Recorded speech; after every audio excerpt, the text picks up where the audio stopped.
ನಾವಿನ್ನು ಉದ್ದಕ್ಕೆ ಹೊರಡುವೆನು.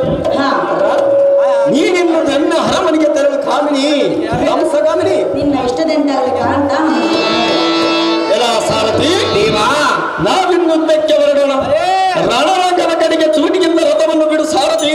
ಅತಿ ಜಾಗೃತಿ.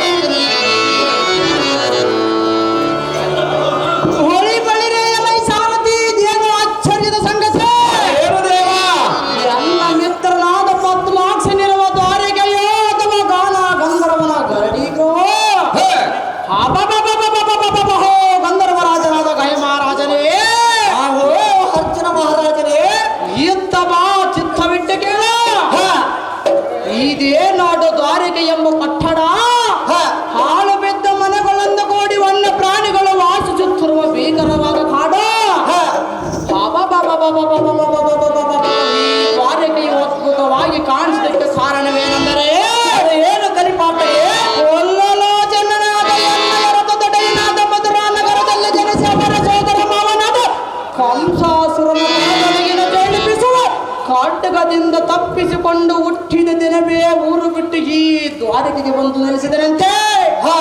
ಹಾಳು ಬಿದ್ದ ದ್ವಾರಕೆಯ ಅದೆಷ್ಟೋ ಪಕ್ಷಿಧಾಮದಂತೆ ಚಿಲಿಪಿಲಿಗೊಳ್ಳುತ್ತಿದೆ ನಾಡ. ಇದೆಲ್ಲ ಸೃಷ್ಟಿ ಕರ್ತನ ನಿಯಮ. ಇದು ಆಗಿರಲಿ. ಈ ಕಡೆ ನೋಡ ನೋಡ್ತೀವಿ ನೋಡ್ತೀರ. ಗೊಲ್ಲಗರತಿಯರು ಆದ ಸುರಥ ನಾರ್ಯರು ಅದೆಷ್ಟೋ ಶೃಂಗಾರ ಮಾಡಿಕೊಂಡು ಶ್ರೀಮನ್ ನಾರಾಯಣ ಪಾದ ಸೇವೆಗೆ ನಿಂತಿರೋ ನೋಡ.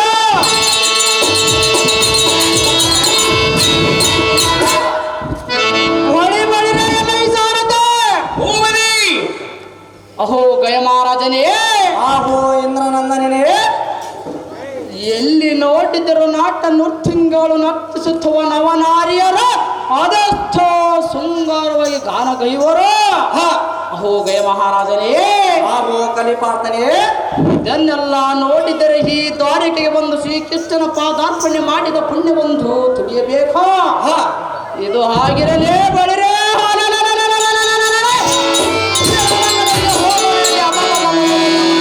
ನಿನ್ನ ಮಾಯಾ ಜಾಲುಗಳಿಗೆ ತಿಳಿಯದು. ಅಹೋ ಗಯ ಮಹಾರಾಜನೇ, ಆಹೋ ಇಂದ್ರನಂದನೇ, ಅಬಬಬಬಬ ಈ ಕಡೆ ನೋಡ ನೋಡುತ್ತಿರುವೆನು ಅರ್ಜುನ. ಕಣ್ಣು ಕಾಣುವರ ಜನಗಳ ತಲೆಗಳನ್ನು ನೋಡ. ಕತ್ತಲ್ ಈ ಜನಸಂಧಿನ ನೋಡಿದರೆ ನಾನೆಂದು ಕಾಣಲಾರದ ಅದ್ಭುತ ಕಂಡೆನ್ನುವ ಆನಂದಮಯ ಒಂದು ಕಡೆ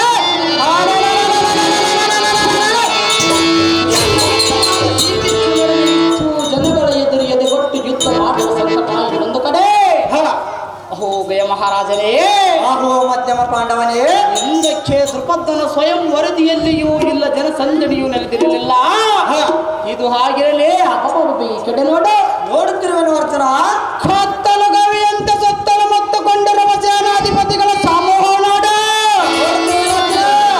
ಮಧ್ಯದಲ್ಲಿ ಆದಿಶೇಷನ ಮುಕುಟಕ್ಕೆ ತಲೆ ಕಟ್ಟು ಮಲಗಿರುವ ಎನ್ನಯ್ಯ ರಥದೊಡೆಯನಾದ ಕಮಲಾಕ್ಷನ ನೋಡ. ತಲೆಯ ಬದಿಗೆ ಏನು ಅರಿಯದವನಂತೆ ಶಾರದೆ ಕಂದನಾದ ನಾರದನ ಅದೆಷ್ಟೋ ಸೊಗಸಾಗಿ ನೋಡ.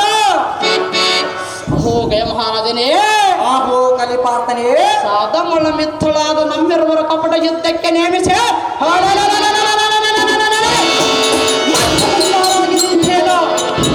ಆಗಿರಲಿ. ಅತಿ ಜಾಗೃತಿಯಿಂದ ಶ್ರೀಕೃಷ್ಣನಲ್ಲಿಗೆ ಹೋಗೋಣ ನಡಿ ಸಾರಥಿ. ಅತಿ ಜಾಗೃತೆ.